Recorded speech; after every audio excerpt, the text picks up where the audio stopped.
नमस्कार। NPS study centre में आपका स्वागत है। आज हम एमटीएस को सीरीज को आगे बढ़ाते हुए 6/9/2023 को जो एग्ज़ाम हुआ था उसको आज हम पूरा एनालिसिस करेंगे। जो कि आपके एग्ज़ाम जो आज से शुरू हो चुके हैं उसके लिए ऑल द बेस्ट। ठीक है, अच्छे से एग्ज़ाम दीजिए और मेरिट बना के लाइए। ठीक है, चलिए हम शुरू करते हैं देर ना करते हुए। और सॉरी, हाँ एक बात और कि एमटीएस इंग्लिश का आपको कल नहीं मिल पाया था क्योंकि टेक्निकल इशू के कारण नहीं जा पाया था, क्योंकि मैंने रिकॉर्डिंग भी कर लिया था लेकिन टेक्निकल इशू के कारण जा नहीं पाया था। इस आज आपको ज़रूर मिल जाएगा एमटीएस का इंग्लिश पेपर। ठीक है, और साथ ही साथ अपने टेलीग्राम पर भी जुड़ जाएं। टेलीग्राम का जो लिंक है आपको डिस्क्रिप्शन में मिल जाएगा। ठीक है, ताकि उससे आपको पीडीएफ जो है वो भी प्रोवाइड करा दिया जाएगा। तो चलिए देरी ना करते हुए शुरू करते हैं हम। तो शुरू करते हैं। हमारा पहला प्रश्न क्या कहता है? हमारा पहला प्रश्न कहता है किसी अर्थव्यवस्था में मुद्रा का मुख्य कार्य क्या होता है? क्या पूछा है? किसी अर्थव्यवस्था में मुद्रा का मुख्य कार्य क्या होता है? तो जानते हैं मुद्रा का मुख्य कार्य हमारा क्या होता है? जानते हैं, उत्पादन या किसी चीज़ में हम निवेश करते हैं उस उत्पादन को और उस इंडस्ट्री को आगे बढ़ाने के लिए, कार्य में बढ़ाने के लिए ही उपयोग किया जाता है। देखिए यहाँ पर लिखा हुआ है, मैं बड़ा कर देता हूँ। विनिमय को सुगम बनाना मतलब आप अच्छे तरह से किसी उत्पादन को मतलब प्रोत्साहन करें उस मुद्रा को यूज करके। ठीक है, मान लीजिए आपने किसी व्यापार शुरू किया, उसमें आप मुद्रा की ज़रूरत पड़ती है, लैंड की ज़रूरत पड़ती है, ऋण की ज़रूरत पड़ती है, सभी जगह पैसे की ज़रूरत ही पड़ती है।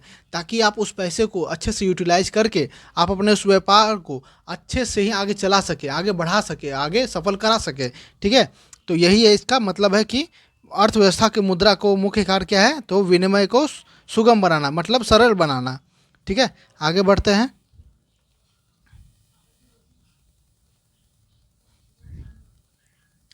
अगला प्रश्न देखते हैं हम लोग। अगला प्रश्न क्या बोला है? टाय टिप्रेनोसोमा। क्या बोला है? टिप्रेनोसोमा जीनस के प्रोटोजोआ के कारण होने वाले उस जानलेवा बीमारी का नाम बताइए जो संक्रमित तत्से मक्खी मतलब तत्से फ्लीज के काटने से मानव शरीर में फैलता है। तो ये जो तत्से मक्खियाँ हैं इसके काटने से फैलता है वो क्या कहते हैं? उसे कहते हैं स्लीपिंग सिकनेस। स्लीपिंग सिकनेस जो है आपको की बीमारी स्टार्ट हो जाती है इसके काटने से। किसके काटने से? तो तत्से मक्खियाँ काटने से आपको जो है स्लीपिंग सिकनेस की बीमारी हो जाती है। ठीक है, निंद्रा आने लगती है। आगे देखते हैं, आगे क्या लिखा है? जियोडियासिस। क्या बोला है? गियार्डियासिस होता है, गियार्डिया होता है मेरे ख्याल से, गियार्डियास होता है। इसका जानते हैं क्या प्रॉब्लम होता है इससे? इससे आपको होता है दस्त हो सकता है, दस्त हो सकता है, पेट फूल सकता है, गैस बन सकता है, पेट में ऐंठन हो सकता है। वो सब सारी बीमारी जो है इस गियार्डियासिस में होता है, गियार्डिया में होता है। ठीक है, आगे देखते हैं कालाजार। कालाजार में क्या होता है? बालू मक्खी जो के द्वारा जो फैलता है इससे आपके यकृत में, आंत में और अस्थि मज्जा में जो है आपकी बीमारी का कारण बन सकता है। ठीक है, अगला देखते हैं। अगला क्या है? चगास रोग। क्या बोला है? चगास रोग। चगास रोग में क्या होता है? ये एक ऐसा बीमारी होता है जो सूजन होता है, जो सूजन के कारण एक संक्रमण आगे रोग ले लेता है, जिस कारण से आपको बहुत ही परेशानी का सामना करना पड़ता है। ठीक है, चलिए नेक्स्ट क्वेश्चन पर चलते हैं। नेक्स्ट क्वेश्चन क्या बोलता है हमारा? नेक्स्ट क्वेश्चन बोलता है भारत ने निम्नलिखित में से किस देश को हराकर पुरुष हॉकी जूनियर एशिया कप 2023 ठीक है जीता है? तो किसे हराया था? पाकिस्तान को हराया था। कब हुआ था? तो 2023 में हुआ था। कब हुआ था? 2023 में हुआ था। किसे हराया था? इंडिया ने पाकिस्तान को हराकर पुरुष हॉकी जूनियर एशिया कप 2023 जीता था। अच्छा, चलिए इसके बारे में बात करते हैं हम लोग। ये जो संस्करण था ये 10वां संस्करण था। पुरुष हॉकी जूनियर जो एशिया कप 2023 है ये आपका 10वां संस्करण था। ठीक है, और कहाँ हुआ था? ये आपका हुआ था ओमान में हुआ था। कहाँ पर हुआ था? ओमान में हुआ था। ओमान की किस जगह पे? तो सलालाह पर। सलालाह, देखिए मैं आपको लिख देता हूँ एक जगह का नाम वहाँ का, सलालाह। सलालाह पर हुआ था। ठीक ना, आगे देखते हैं हम लोग। आगे क्या है? थाईलैंड के बारे में बात करते हैं। थाईलैंड के बारे में बात करते हैं तो इसकी राजधानी क्या होती है? इसकी राजधानी है बैंकॉक। क्या है? बैंकॉक। बैंकॉक जो है इसकी राजधानी है। ठीक है, और आगे इसकी जो करेंसी है वो क्या है? बाहत। बाहत जो है BAHT, BAHT बाहत जो है थाईलैंड की राजधानी है। जापान की बात करें तो जापान की राजधानी क्या है, टोक्यो, और इसकी करेंसी क्या है, येन। कोरिया, दक्षिण कोरिया की बात करें तो इसकी राजधानी क्या है आपकी, सियोल, और इसकी करेंसी क्या है, तो वॉन, इसका वॉन है, और जापान का येन है। ठीक से ध्यान दीजिएगा, येन है जापान का और वॉन है आपका दक्षिण कोरिया का। एक बात और जापान से है कि इसका सांसद का नाम पूछ लिया जाता है, तो इसका सांसद का नाम जानते क्या है, इसका सांसद का नाम है डाइट। क्या है, डाइट नाम है इसका सांसद का। ठीक है, ये याद रखिएगा। चलिए आगे बढ़ते हैं। अगला प्रश्न क्या है, अगला प्रश्न है the fall of a sorrow. क्या बोला है, the fall of a sparrow, कि किसकी आत्मकथा है, तो किसकी आत्मकथा है, सलीम अली की आत्मकथा है क्या, the fall of a sparrow. ठीक है, राज कपूर की जो आत्मकथा बुक का नाम है, उस बुक का नाम है आपका द मास्टर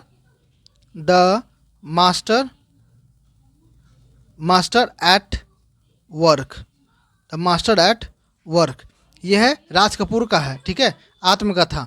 वहीं अटल बिहारी की बात करें तो अटल बिहारी के वाजपेयी की आत्मकथा बुक का नाम क्या है, तो अटल जीवन गाथा। क्या है, अटल जीवन गाथा। कपिल देव की बात करें तो कपिल देव का क्या नाम है, Kapil the autobiography, Kapil the autobiography book का नाम है कपिल देव जी का। ठीक है, राजकुमार कौन है आपके, राज कपूर थे आपके ये अभिनेता थे, डायरेक्टर थे। ठीक है, फिल्म जगत के, बॉलीवुड के। अटल बिहारी वाजपेयी कौन थे, अटल बिहारी वाजपेयी आपके पूर्व प्रधानमंत्री थे भाजपा के। ठीक है, सलीम अली आपके लेखक हैं, और कपिल देव जो हैं ये आपका क्रिकेटर हैं। ठीक है, ये आपके कौन है, क्रिकेटर थे, क्रिकेटर हैं अभी, सॉरी अभी मरे नहीं है भाई कपिल देव जी हमारे। आगे बढ़ते हैं अगले प्रश्न पर। अगला प्रश्न है भारतीय संविधान के अनुच्छेद 19 का कौन सा खंड जो है भारत के संपूर्ण राज्य क्षेत्र के स्वतंत्र रूप से भ्रमण करने का अधिकार की गारंटी देता है। क्या बोला है, जो अनुच्छेद 19 है जो कि स्वतंत्रता का अधिकार में आता है, जो कि आपका 19 से 22 के बीच में आता है, वो जो क्या कहता है 19 के किस खंड में, मतलब 19 के जो पार्ट होते हैं किस खंड में जो है भारत के संपूर्ण राज्य क्षेत्र में स्वतंत्र रूप से आप भ्रमण करने के लिए आप ये हैं, फ्री हैं। ठीक है, तो किस में कहता है, 19 के डी में कहता है, किस में कहता है, 19 के डी में कहता है कि आप भारत के किसी भी राज्य में किसी भी जगह पर आप जाके घूम फिर सकते हैं, कोई आपको रोक टोक नहीं हो सकता। ठीक है, चलिए आगे देखते हैं, आगे क्या बोला है, 19 के ए से देखते हैं, 19 के ए से देखते हैं। 19 के ए में क्या कहता है, 19 के ए में कहता है बोलने, सुनने या व्यक्त करने की आपकी आज़ादी है। ठीक है, आप चाहे अच्छे से किसी से भी व्यक्त अपनी भावनाओं को व्यक्त कर सकते हैं, ये आपकी आज़ादी है। बी क्या कहता है, बी कहता है कि शांतिपूर्वक जुलूस कर सके, जिससे आप किसी को हानि ना हो, किसी को परेशानी ना हो, ऐसा आप जुलूस निकाल सकते हैं शांतिपूर्वक। ठीक है, कोई भी मतलब कि हथियार लेकर ना जाए जिससे आप किसी को परेशानी हो, आप शांतिपूर्वक जुलूस निकाल सकते हैं। वो क्या किस में कहता है, तो 19 के बी में कहता है।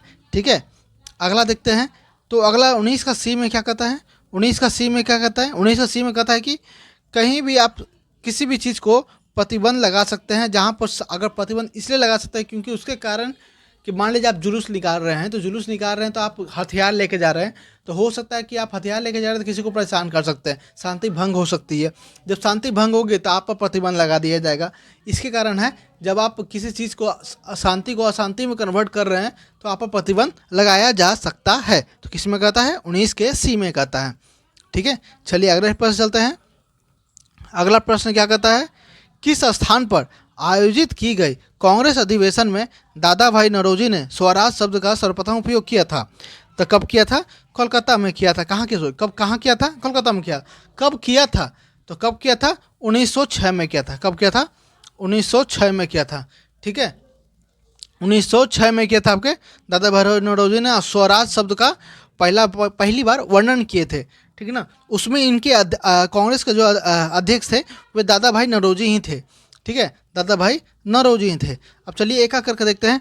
लखनऊ में जो है, लखनऊ में 1916 में हुआ था कांग्रेस का अधिवेशन, याद रखिएगा 1916 में। और इसके जो अध्यक्ष थे वे कौन थे, अंबिका चरण मजूमदार। कौन थे, अंबिका चरण मजूमदार जो थे ये कांग्रेस के अध्यक्ष थे 1916 में। सूरत में कब हुआ था, सूरत की बात करें तो सूरत में 1907 में हुआ था। कब हुआ था, 1907 में हुआ था। ठीक ना, इसी समय क्या हुआ था, जो आपके गरम दर और नरम दर थे गरम दल और नरम दल वो बट गए थे, ठीक है, वो बट गए थे 1907 में, ठीक है। गरम दलों तो मालूम ही होगा, लाल बाल पाल, ठीक है, ये 3 लोग थे जो गरम दल थे, बाकी जो थे मेन नरम दल में चले गए थे। कब हुआ था? 1907 में। और इसके अध्यक्ष कौन थे? तो इसके अध्यक्ष थे आपके रास बिहारी बोस। कौन? रास बिहारी बोस जो थे इसके अध्यक्ष थे, ठीक ना। रास बिहारी बोस थे इसके अध्यक्ष थे, ठीक ना, सूरत के 1907 के।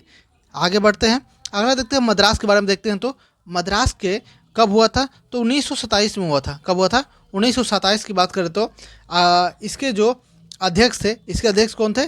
M.A. अंसारी। कौन? M.A. अंसारी जो थे इसके अध्यक्ष थे। M.A. अंसारी जो थे इसके अध्यक्ष थे, ठीक है। चलिए अगले प्रश्न चलते हैं। अगला प्रश्न क्या कहता है हमारा? अगला प्रश्न है रिखमपदा। रिखमपदा नृत्य के संबंध में किस राज्य से है? तो रिखमपदा किस राज्य में है? तो वह है अरुणाचल प्रदेश से। अरुणाचल प्रदेश का नृत्य है आपका रिखमपदा, ठीक ना। रिखमपदा जो कहाँ का है? तो अरुणाचल प्रदेश का। अरुणाचल प्रदेश का, अरुणाचल प्रदेश का। असम का कौन सा है? असम का आपका है बिहू। कौन सा है? बिहू और बगरुम्बा। ये दो को याद रखिएगा हमेशा के लिए, हमेशा पूछा जाता है आपके एग्जाम में, बिहू और बगरुम्बा, ठीक है। बगुरुम्बा, बगरुम्बा जो है आपका कहाँ का है? असम का है, ठीक है। मिजोरम की बात करें तो मिजोरम में आपका है एक फेमस चेलम। कौन सा है? चेलम। चेलम जो है फेमस है आपका मिजोरम का नृत्य, ये इसे याद रखिएगा। मेघालय की बात करें तो मेघालय का है आपको लहो। कौन सा है? लहो, याद रखिएगा। लहो जो है आपका मेघालय का है। फिर से एक बार याद रहते हैं। रेखमपदा कहाँ का हो गया? अरुणाचल प्रदेश का। असम का क्या हो गया? बिहू और बगरुम्बा। और मिजोरम का क्या हो गया? चेलम। और मेघालय का क्या हो गया? लहो। ये सब इंपॉर्टेंट हो गया एग्जाम के पॉइंट ऑफ व्यू से, ताकि आपको एग्जाम में जो है ना ये सब आता ही आता है किसी भी एग्जाम में, ठीक है। आगे देखते हैं अगला प्रश्न। अगला प्रश्न क्या कहता है? अगला प्रश्न है ब्रिटिश ईस्ट इंडिया कंपनी ने अस्थाई बंदोबस्त प्रणाली की शुरुआत कब की थी? क्या बोला है? ब्रिटिश ईस्ट इंडिया कंपनी ने अस्थाई बंदोबस्त प्रणाली की शुरुआत कब की थी? तो किया था 1793 में। कब किया था? 1793 में। 1793 में किया था। इसके उस समय जो गवर्नर थे, कौन गवर्नर थे? Lord Cornwallis. Lord Cornwallis. चलिए एक चीज़ अच्छे से याद दिलाता हूँ, अच्छे से देखिए। कॉर्नवालिस, कॉर्नवालिस मतलब जानते हैं? कान में जो पहना जाता है कॉर्नवालिस, तो ये आपका अस्थाई होता है, कान वाला, ऐसे याद रखिएगा। कॉर्नवालिस मतलब अस्थाई, कॉर्नवालिस मतलब अस्थाई। तो लॉर्ड कॉर्नवालिस क्या थे? अस्थाई बंदोबस्त प्रणाली से, याद रखिएगा। कॉर्नवालिस, कॉर्नवालिस जो आपका अस्थाई होता है, ठीक है। याद हो गया ना? क्या मैंने क्या बोला? कॉर्नवालिस से याद रखिएगा, अस्थाई। चलिए आगे बढ़ते हैं अगले प्रश्न की ओर। अगला प्रश्न क्या कहता है? अगला प्रश्न कहता है 2022 में केंद्र ने न्यूनतम समर्थन मूल्य MSP, जिसे ठीक है MSP बोलते हैं न्यूनतम समर्थन मूल्य को, के मुद्दे पर गौर करने के लिए पूर्व केंद्रीय कृषि सचिव की अध्यक्षता में एक समिति गठन किया। तो वो कौन थे? वो कौन थे केंद्रीय कृषि सचिव? तो वे थे आपके संजय अग्रवाल। कौन थे? संजय अग्रवाल जी थे, जो कि उस समय इनकी अध्यक्षता में इसकी समिति की गठन किया गया था, ताकि वो बताए अच्छे से कि न्यूनतम समर्थन मूल्य पर कि क्या प्रॉब्लम है, क्या अच्छाई है इसके बारे में, ठीक है। तो किनको बैठाया गया था? संजय अग्रवाल को। आगे देखते हैं अगले प्रश्न की ओर। अगला प्रश्न क्या कहता है? निम्नलिखित में से कौन एक प्रशंसित कथक नर्तक है? क्या बोला है? कथक नर्तक है जिसके नाम कई पुरस्कार हैं। तो वे कौन है? पंडित बिरजू महाराज। कौन? पंडित बिरजू महाराज।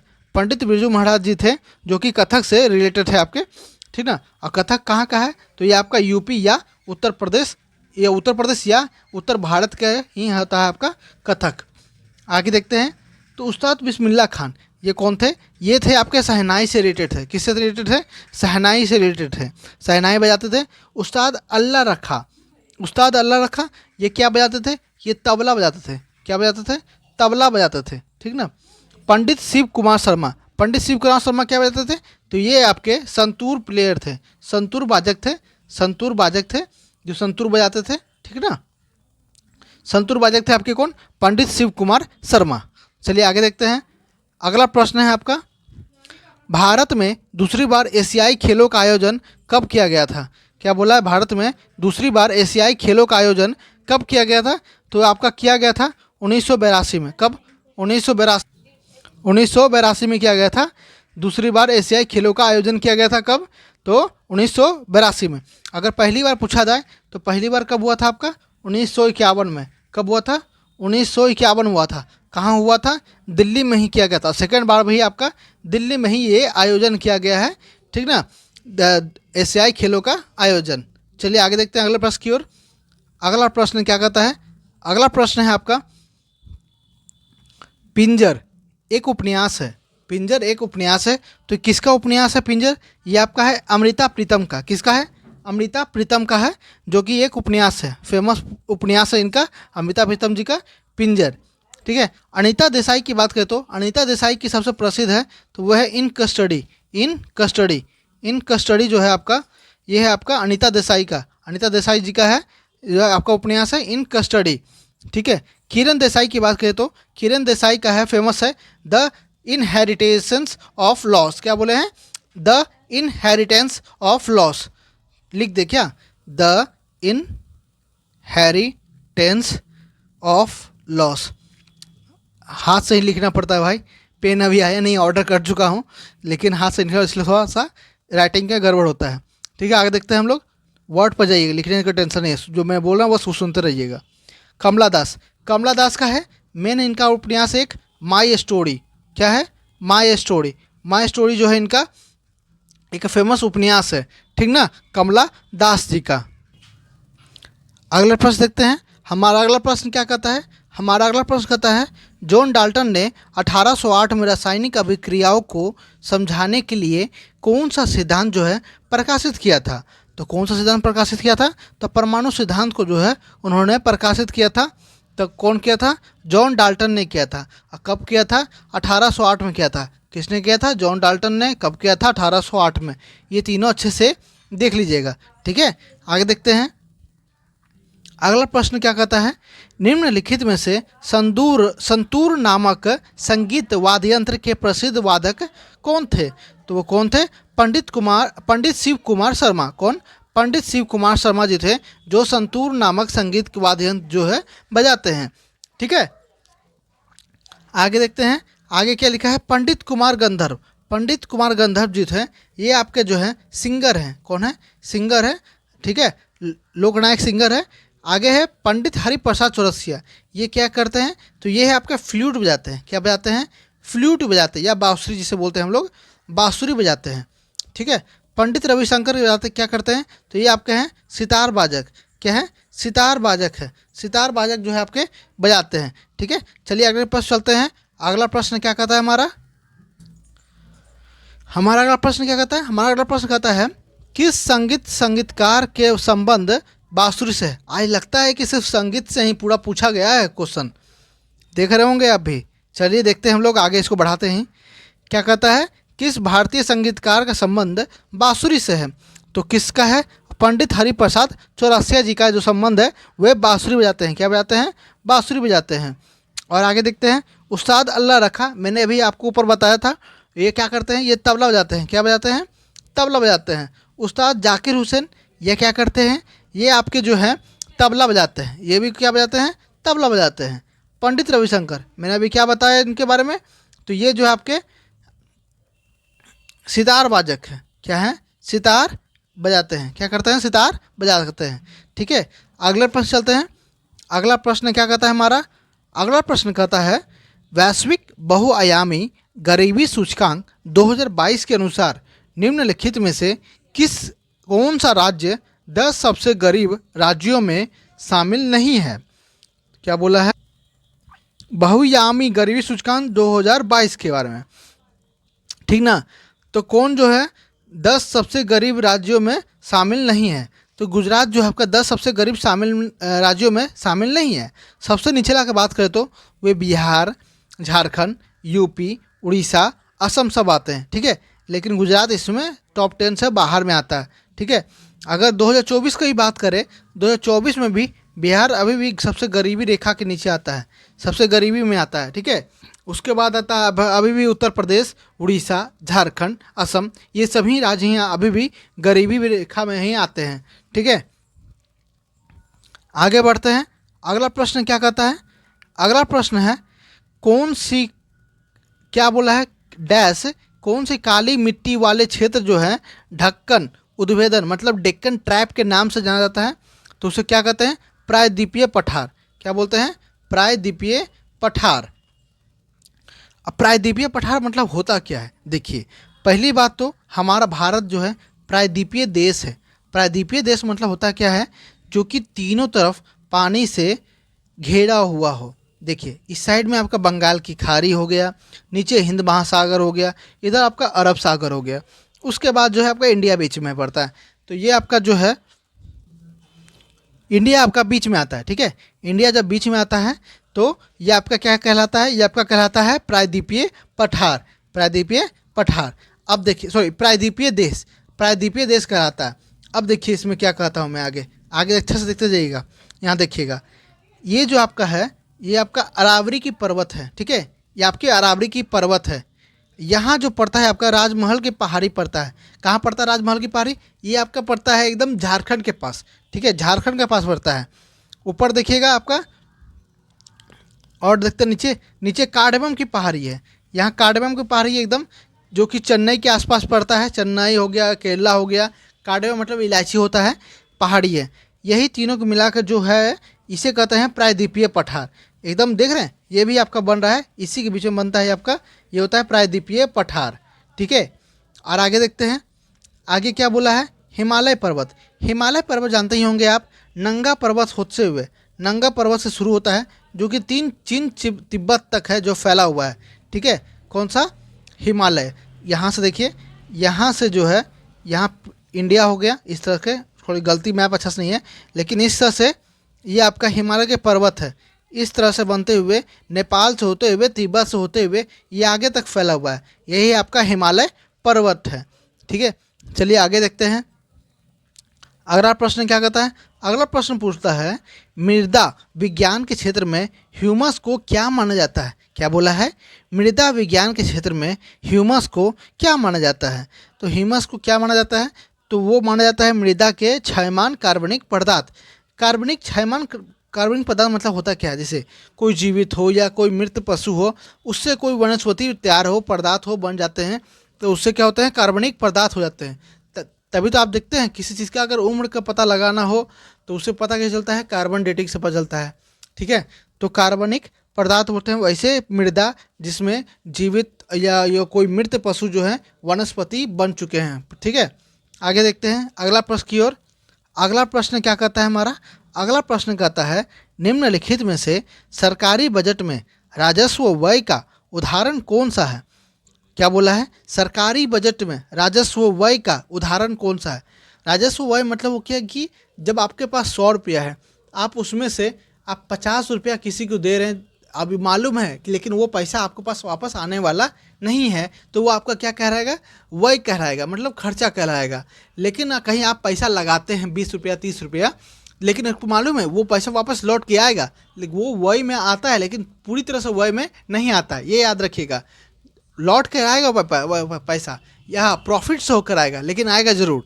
ठीक है, तो वो सही, वो वही नहीं कहलाता, मतलब एक्सपेंडिचर नहीं कहलाता है। तो इसमें क्या होगा? इसका हो जाएगा आपका सरकारी कर्मचारियों का वेतन का भुगतान। तो देखते हैं हम अगले प्रश्न की ओर। हमारा अगला प्रश्न क्या कहता है? हमारा अगला प्रश्न कहता है,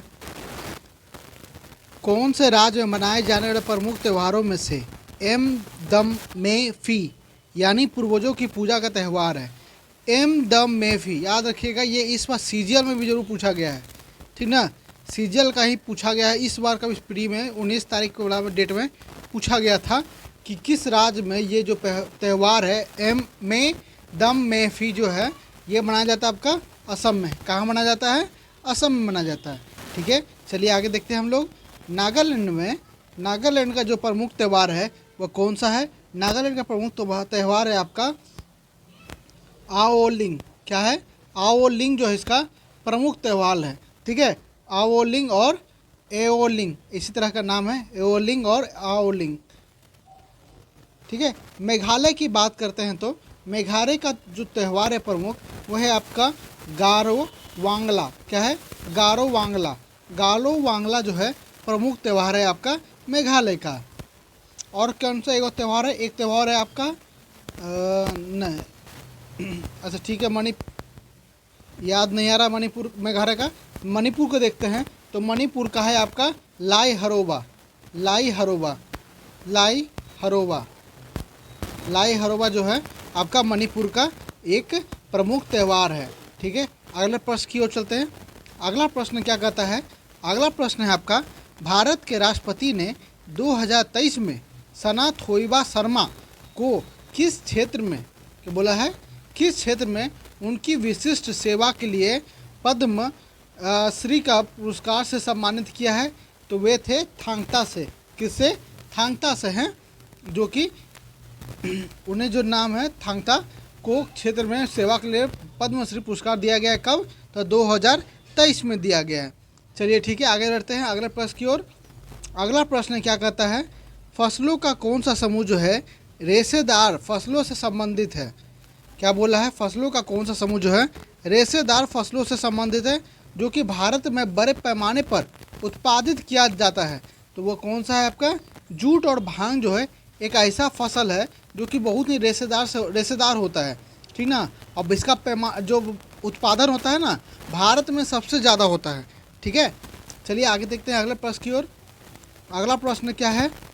अगला प्रश्न है, किसी नागरिक की साहित्य, विज्ञान, कला और सामाजिक सेवा में उत्कृष्टता के आधार पर राज्यसभा के लिए सदस्यों को कौन नामांकित करता है? क्या बोला है? एक बार फिर देखते हैं। नागरिक की साहित्य, विज्ञान, कला और सामाजिक सेवा में उनकी उत्कृष्टता के आधार पर राज्यसभा के लिए सदस्यों को कौन नामांकित करता है? तो राष्ट्रपति करता है। कौन करता है? राष्ट्रपति करता है। इसका आर्टिकल, राष्ट्रपति का आर्टिकल 52 से 63 होता है। प्रधानमंत्री का आर्टिकल कितना है? तो 75 है। राज्यसभा का सभापति का आर्टिकल कितना है? तो 89 है। वहीं भारत के मुख्य न्यायाधीश का आर्टिकल कितना है? तो 128 है। कितना है? 128। चलिए आगे देखते हैं अगला प्रश्न की ओर। अगला प्रश्न क्या बोलता है? छऊ नृत्य, जिसे सांस्कृतिक मंत्रालय द्वारा शास्त्रीय नृत्य के रूप में पहचान दी गई है, पूर्वी भारत में प्रचलित है।